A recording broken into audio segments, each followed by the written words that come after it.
What's up guys? For those of you who don't know me, my name's Adam. I run a marketing and influencer agency here in London. Over the last 7 years or so, I've met some really incredible people. I thought that this podcast would be a really good way to get people on the show, offer some value and share the stories.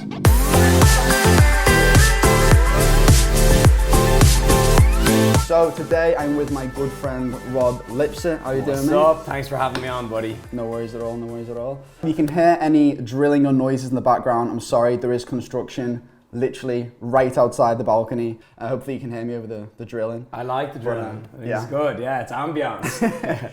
Those of you who don't know who Rob is a fitness YouTuber, one of the most respected in the business, with almost 500,000 on YouTube, way over 500,000 on Instagram, and he's racked up over 50 million views across YouTube as well. I actually met Rob on an influencer trip, didn't we? Ibiza of all places. Hey. Not very fitness there, but... Like so unexpected, yeah. But like, when, it was about 2 years ago. Yeah, 2018, yeah. Yeah, that was a pretty intense trip, wasn't it? Loved it though, yeah. Loved it, it was so good. Yeah. Shout out to Boohoo Man actually, because I met a lot of people on that trip. Yeah, I'm actually wearing Boohoo Man right now. There we go, repping. Hashtag not sponsored, by the way, guys. Not actually sponsored.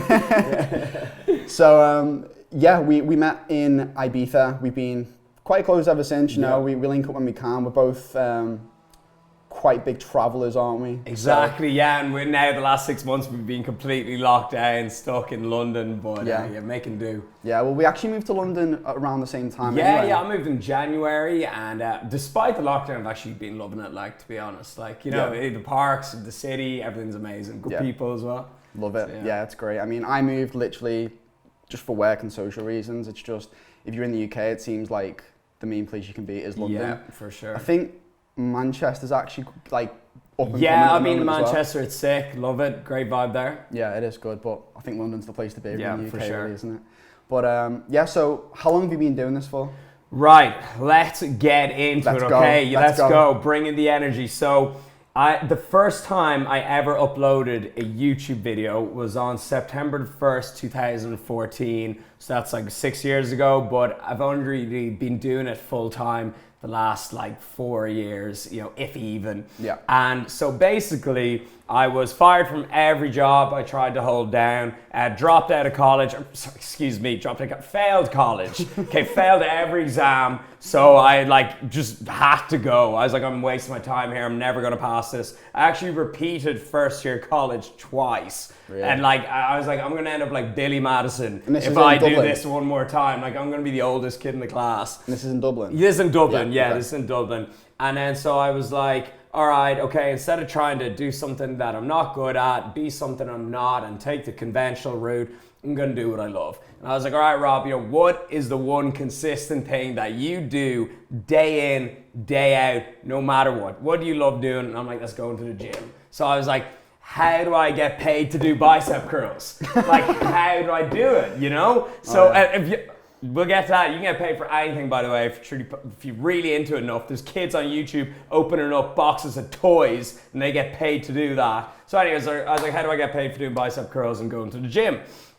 So I was so passionate about fitness, and at the time I was becoming a fully certified personal trainer. Passed those exams with flying colors, didn't even need to study because I'm constantly reading, research, study, articles, books, everything on fitness. So I'm like, you know, I couldn't pass college because I wasn't interested in topics, and then that led me to believe I was an idiot, but that's not the case. Yeah, and a lot of us are taught that we're stupid or failures if we get a big F in an exam, and we're just not doing what we're passionate about, okay? You know, so once people start doing what they're passionate about, they find they're brilliant and they excel at it. So I started going down the fitness route. And then, so again, I had no college, no jobs lined up. Like, my parents didn't have any job for me to go into. I had no relatives that, you know, would help me work for them, nothing. So I was just lying in bed all day, just going to the gym. So I was like, right, look, fuck it. Can I curse on the podcast? Or? Yeah, of course. Yeah, I'll keep it minimum. So I was like, you know, screw it. I'll pick up my phone one day and I'll start documenting my diet and training and everything that I've learned on YouTube. And I watch all these American YouTubers, and there's a huge YouTube fitness scene, like massive. Like, these guys were like, you know, writing books, killing it, selling programs, like even they're doing personal training, so they'd always have so much clients. They'd market through YouTube, and there was no one doing it in Ireland, like literally not one person, like literally no one. And there was hardly anyone even doing it in the UK. Like there's still not even that many in Ireland, the UK. I still always say in every interview I do, it's still an open market. Anyways, so I picked up my camera, I picked up my iPhone. I didn't have a camera, I couldn't afford one. And I just picked up my iPhone 5. Everyone has iPhone 10 and 11 now. I was on like 1080p. Now you all got 4K, 120 frames per second. No excuses to not make content, by the way. So I picked up my camera, and the first video is still there. You can watch all my old videos. And I was like, what's up, everyone? This is how I eat every day. This is how I train every day. Subscribe and follow along. I don't think I've seen that video, actually. Yeah, it's hilarious. Yeah, it's so bad quality. I actually filmed the first part like this way, not landscape. So it's like 2 black bars on either side. Newbie mistake. And so I just started doing that and talking about everything I learned. So dispelling common fitness myths, bro science, like, fad diets and everything, and talking about actual evidence-based protocols, and, just completely cut the bullshit from fitness and called out the bullshit that I saw regularly. Yeah. And so people like that. People love when you're honest with them, and people love just, again, going straight to the point. Yeah, and so got a bit of traction, and it picked up. And now, obviously, there's a million ups and downs since then, but fast forward a couple of years, and here we are. But yeah, that's how it all started, by basically getting fired. That actually, Marie was a motivator for me.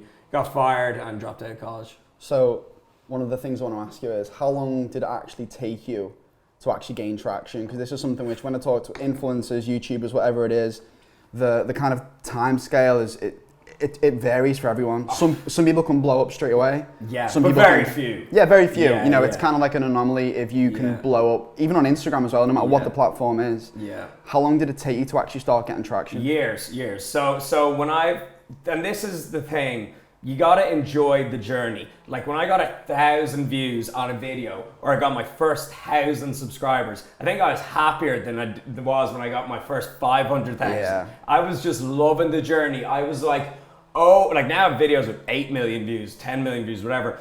When I saw 1,000 people watch my video, I was like, oh my God, imagine you put 1,000 people in the room.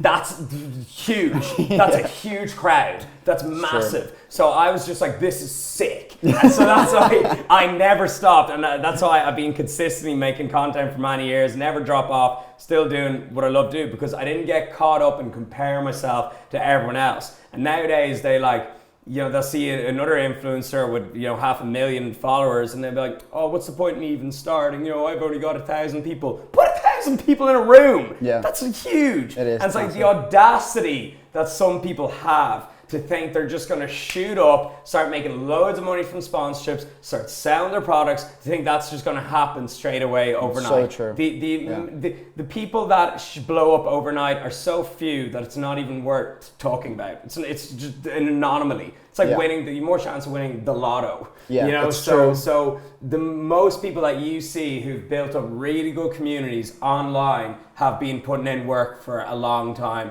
putting in high quality, consistent work. Yeah. So started in 2014, and again, I think I got like 10,000 subscribers in the first year. And then, but see, that's still extremely impressive. Oh, it's so great. I was insane. Delighted with that. That was like real hard work. But then like the years after, I've gotten over 100,000 subs in a year. So the start's always going to be hard, and then it's a snowball effect, because when you see someone with like 100,000 subscribers, you'll click on the page and you don't even have to watch their videos, and you'll be like, oh, I'm sure this guy's good, I'll subscribe. Yeah. Whereas if you see someone with 1 subscriber, you'll be like, oh, maybe I might not bother. Like there's not much. It's like the vanity effect, isn't it? Yeah, exactly. Yeah. So things get easier over time. But for the first like 2 or 3 years, I was still working like, odd jobs here and there. And, I wasn't doing YouTube or social media full time at all. So it took me like 2 years until I was there. It was like 2016 or 2015 until I was making a living from it. And even still then, I was like just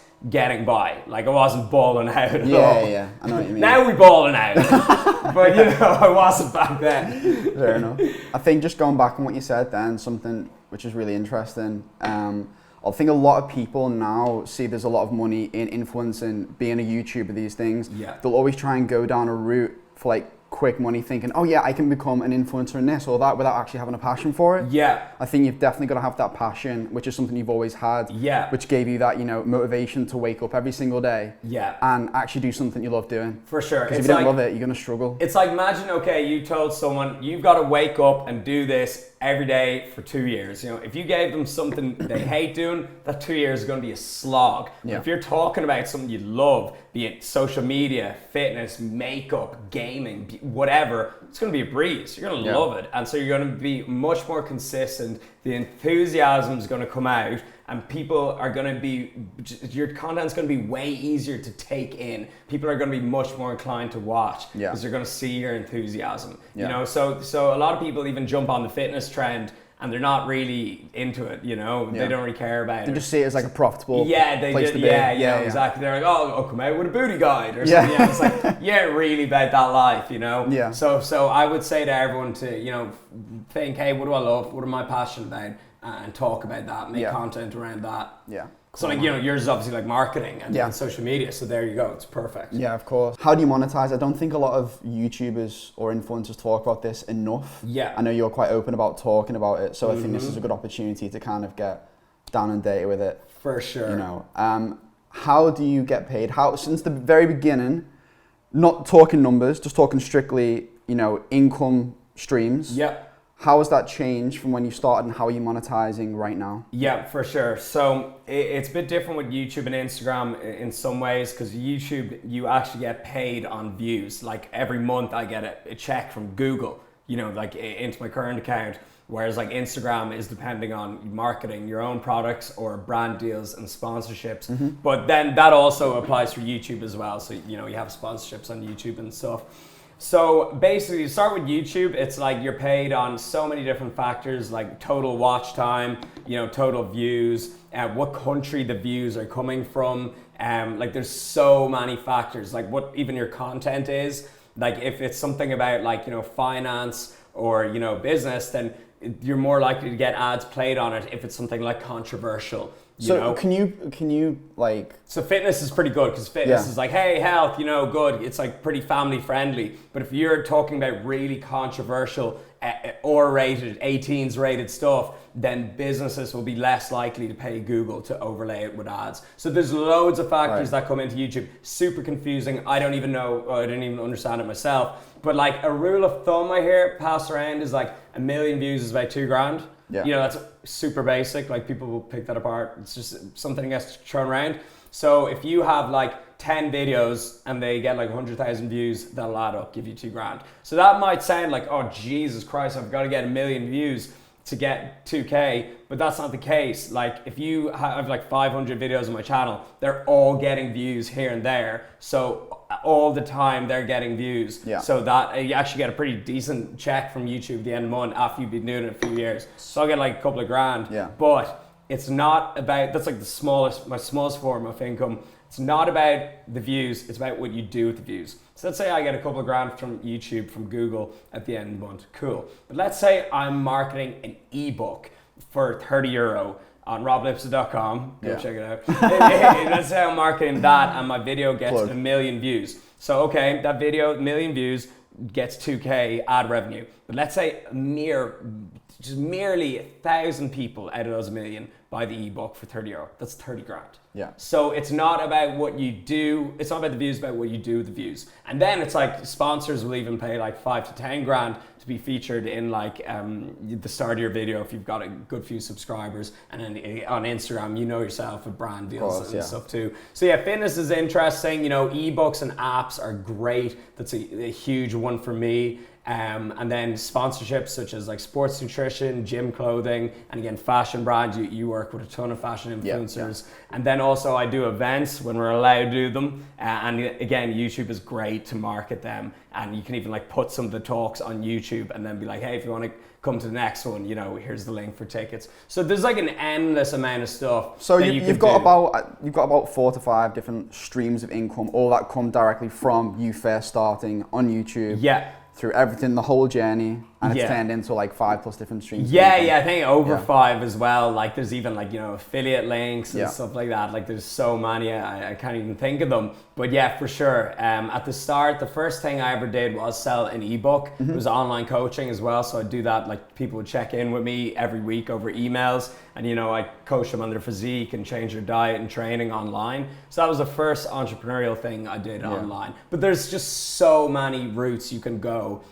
Especially with fitness, it's really broad. Yeah, it's crazy because a few of my mates are like really into fitness, and I think this is when like I first met you actually. I think I brought you up in a conversation, but I didn't know. But they literally watched you on YouTube years and years and years ago, and I think some of them even. They were the ones like my mates queuing up to get pictures with you. I still can't believe that happens. Like it's so crazy. It's crazy. But it's nuts. Like I have little old jokes that I made in videos years ago. Yeah. Like I had a cat. He's dead now. Like it's George the cat. And so R.I.P. George. my R.I.P. George.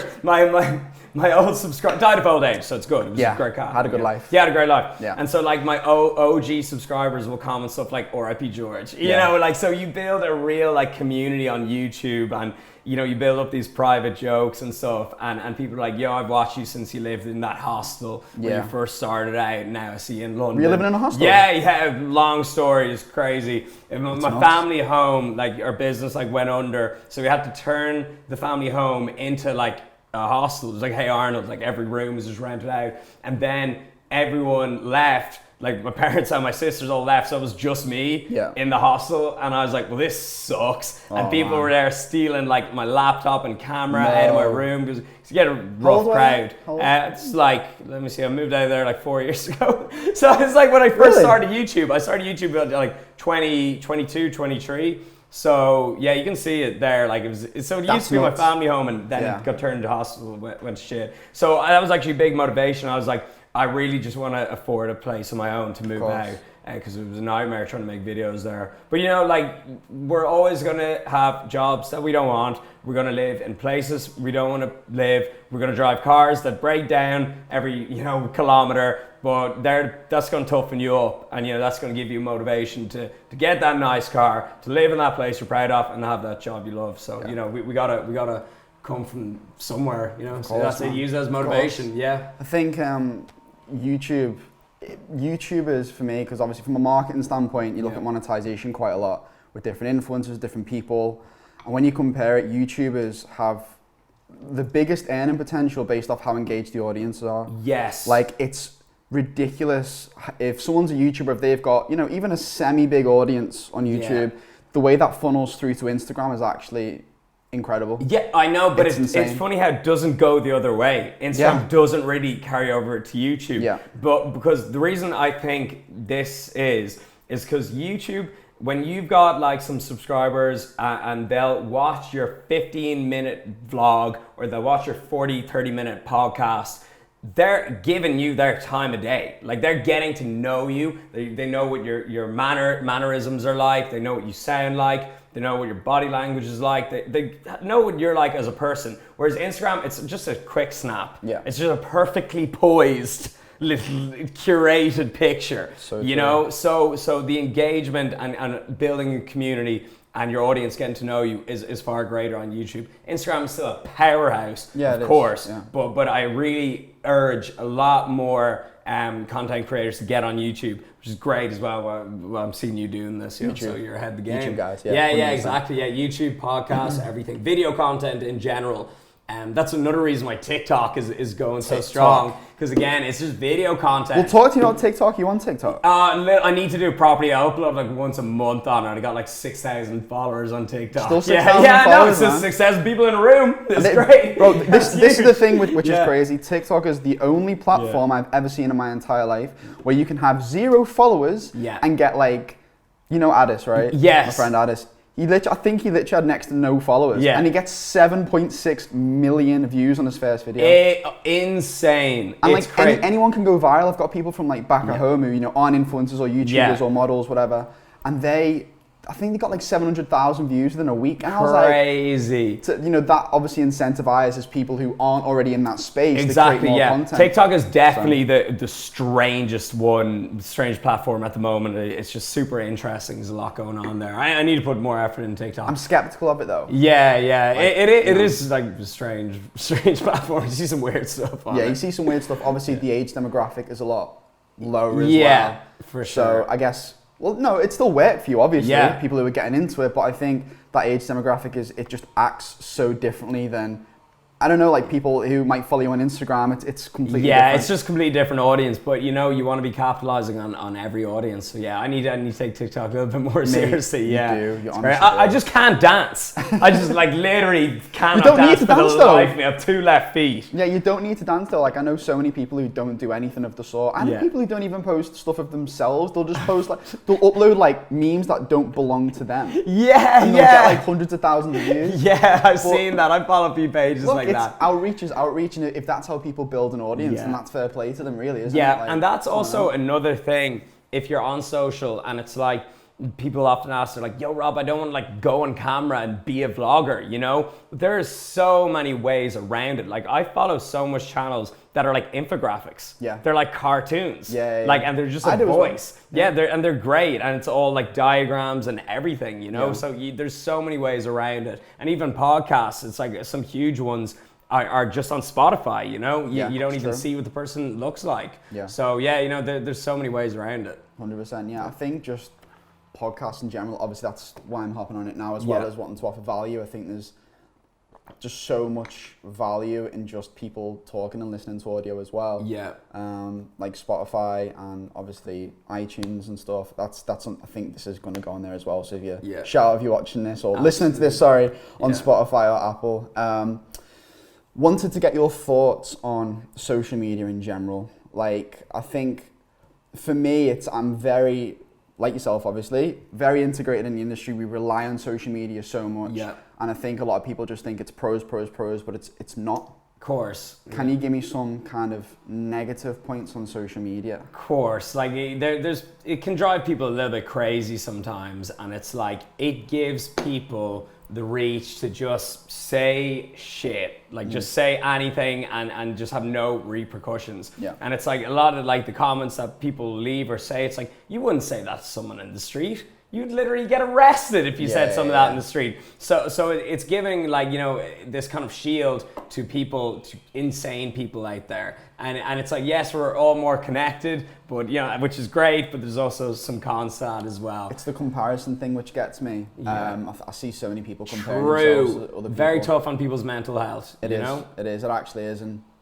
like this, it's for influence as well. It's not just people who are just, scrolling, seeing what their friends are doing, whether it's clothes that they're wearing or how much money they've got, whatever it is. Yeah. For the influencers as well, like constantly competing with an industry is it is difficult. You're constantly getting updated. You refresh, you're seeing someone else. You refresh, you're seeing someone else. It's dangerous for your mind. It's what I like to call information overload. Yeah. It just drives you insane. Too much stimulation. And what I've actually started focusing on this year as well is so the way Instagram got rid of likes. Yeah. So I can't see Anyway, likes. I've still got it. I can't see them. I can't see them, right? The only way I can see my own likes is if I click into like view insights. But now I actually try not to even do that anymore. And I'm just posting what I like to post. Like, yesterday I posted a picture of me and my old man. And like some old photos, like with proper low quality, like that's stuff pictures you want to of that. post. I know, and of course, it doesn't do as well as me fucking shredded in the gym. But I was like,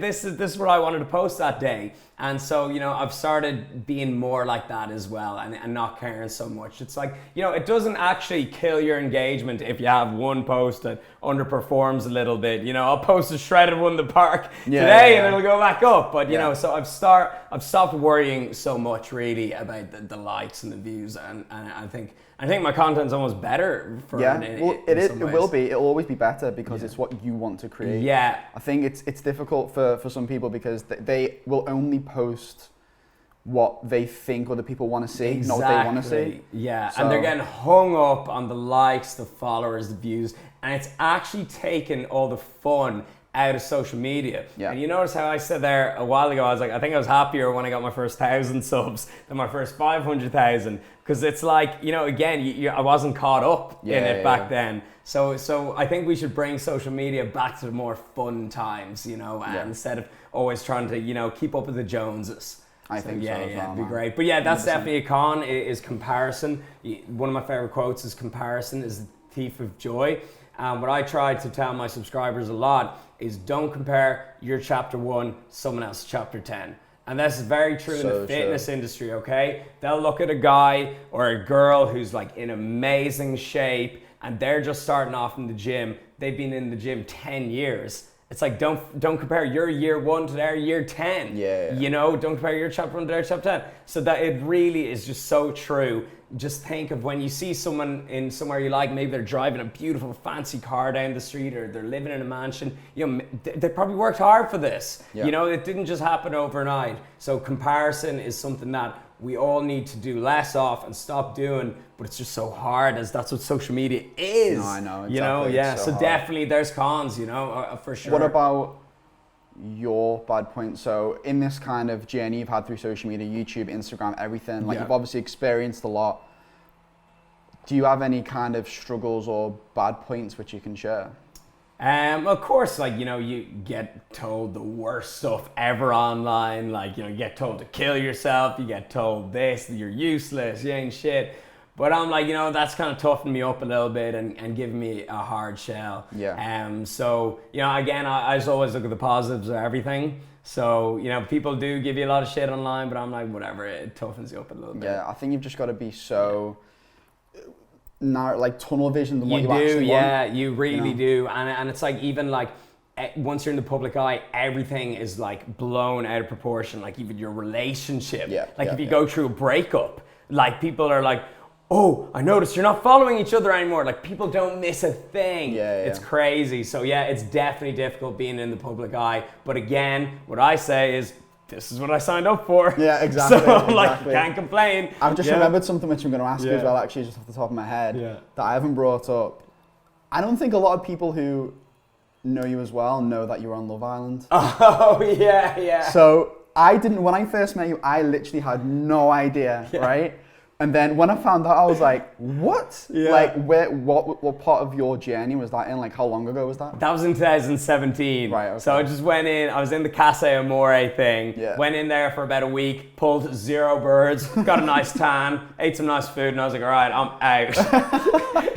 But it's funny because I was actually like, had a great time there. I was in there with Gabby as well, made some great friends. There's actually people on it that I still chat to. Like, everyone was super nice. But when you go in the Casa Amore thing, you're literally just an extra, just thrown in. Like 8 of us, or 6 or 8 went in, and 5 of us were gone after the first week. That's so insane. It's just like, you know, you're thrown in. So people are like, oh, Rob, you know, I wish you were on it more. And I was like, I was just literally Were you an extra on casted it. for that, or did you apply? Did you get approached? They actually approached me, Right, and then they asked me to go for an interview. And it was funny, it was so last minute. So I went for the interview, and they're like, okay, yeah, you know, we might throw you in over the summer. And then last minute notice, I was in Ibiza at the time, and I just finished 5 days, and they're like, hey, we've got a space opening up in the Casa Amore thing, would you like to go in? And then so I went in, and like I was like literally just flew from Ibiza, flew home for 6 hours, packed my shit, and then flew to Mallorca or whatever the hell it was. And I was just there like in the van, like on the way to Villa. I was like, wait, is this actually happening? I was like, I'm just waking up from Ibiza. So were you quite big on YouTube before then, or were you like... A couple of 100,000 subs, like I think so like you were. 200k, So definitely. They approached you for already kind of like being an influencer, because I think what they kind of do is they'll look for people who can kind of... Speak on camera. Yeah, speak on camera and yeah. just kind of feel comfortable. Yeah. So, but that's mad. How long were you in there for? How many days? Literally like a week or something. I think a like week. 6 or 7 days. Yeah. Do you think... I did not find love on Love Island. There's a question though. A hopeless romantic. Do you think that being in there and going in there done anything for... Well, obviously it must have done something for your exposure to an extent. Yeah. But I know, because a lot of people go on Love Island and they might leave after a week and they won't really do shit with anything after that. They don't know how to handle it or how to like monetize or grow that exposure. Yeah. So I actually, so thankfully I was quite, knowledgeable in the field of marketing and social media content creation. And I've actually made a video about this as well, advice for people going on Love Island. And I've actually had a few Love Islanders message me about advice on marketing and building a business off that. Because here's the thing, you look at some people who are on Love Island at the same time as me, or maybe a couple of years ago, and their following, their engagements are gone because Love Island's over. So they were just like, instead of being like Rob from Love Island, you want to be Rob Lipsett. You want people to know you. So my advice is when people come off Love Island, don't just like do loads of brand deals and stuff and flog anything. It's start putting out really good, beneficial content. Let the audience get to know you. Help your audience. Value. Create value, and you build your own personal brand that's going to last years. So you're not just Rob from Love Island.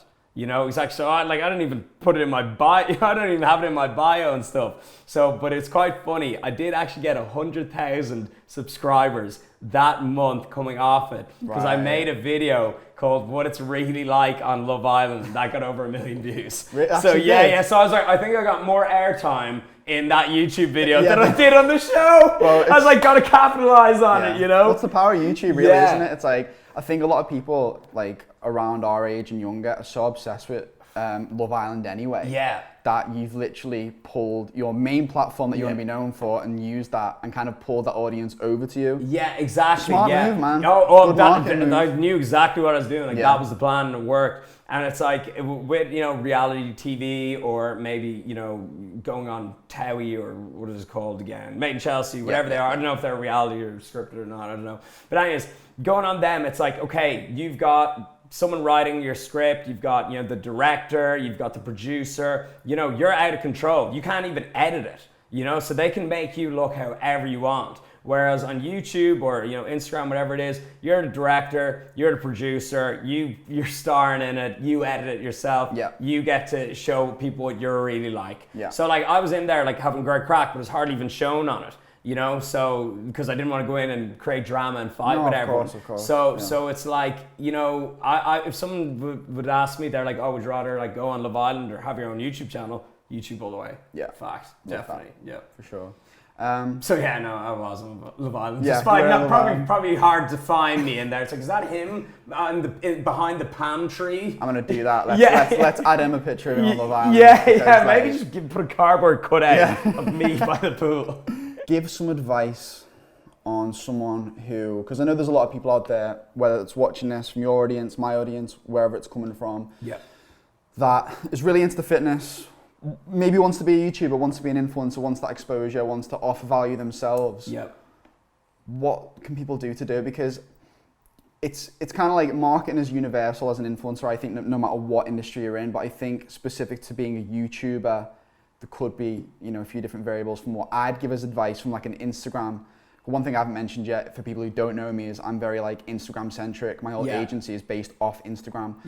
Obviously covers all platforms, but Instagram is always like my main priority when I'm running campaigns for brands or working with influencers. So some advice for someone starting out. So Instagram's huge, of course. Like I actually do like more brand deals on Instagram, and YouTube's kind of like my own content. But so this is what I like to break social media down as. Okay, it's like a transaction. Okay, you go into a shop, you give someone €1, you get it, fucking pack of gum back, you get a chocolate bar, whatever you want, you get a drink. It's the same business, okay? If someone is giving you 15 minutes on YouTube, what are you giving them back? If someone's giving you a like and a comment, what are you giving them back? So there's gotta be an exchange. You don't walk into a shop and put €5 on the table and walk out without nothing. So it needs to be mutually beneficial, and it needs to be kind of like an exchange, a transaction. So you need to be providing value. It can be anything. It can be motivation, information, can be funny. You can just be hot. You can be a beautiful model. People love that, Like you can just be a hot chick. That's value. It can be anything, but like so many different things. you can do just whatever it is, it needs to be a value and it needs to be an exchange, really. So that's it. You know, think about what you're putting out there, how it's going to help people, improve people's lives, because that's ultimately, you know, what people want. Yeah. And then of course you have, you know, your viral stuff that'll get views and stuff. But I got a funny funny comment actually a few times on my channel. It's like I did like a 20,000 calorie challenge. You know, it sounds like entertainment for people. Yeah, but there's a comment, and it was like, we found you by the 20,000 calorie challenge, but stayed for the informative nutrition training stuff. There we go. So that's it, yeah. But Offer so value. I would say offer value, be consistent, quality information or quality content. Like, look at this. This is such an insane setup. I can see how serious you are about it. So yeah, quality, consistency. Trying to be, I mean. Yeah, trying to be, yeah. Trying to be. And that's it. Yeah, they're the main things. Love that. Great. Well, Nice. well, Unreal. thanks for chatting. And yeah, tune in for the next episode, guys. Yeah. Thanks a lot, Rob. No worries at all. If you want to find out a little bit more about me, roblipsett.com, youtube.com/roblipsett. Oh yeah, at Rob Lipsett all on of his Instagram. URLs will be in Yeah. the bio and all over the place. Yeah. Don't worry. Yeah, But, of course. Good No, stuff. appreciate you having me on, man. Good No chat. worries, Good man. chat. I'm absolutely roasting as well, Yeah. by the way. If anyone's watching this, it is like the heat wave in London is coming, like, so I don't usually sweat this much. The way the light's hitting your head, I can actually start to see the sweat I think coming I'm from your actually head. getting a tan here.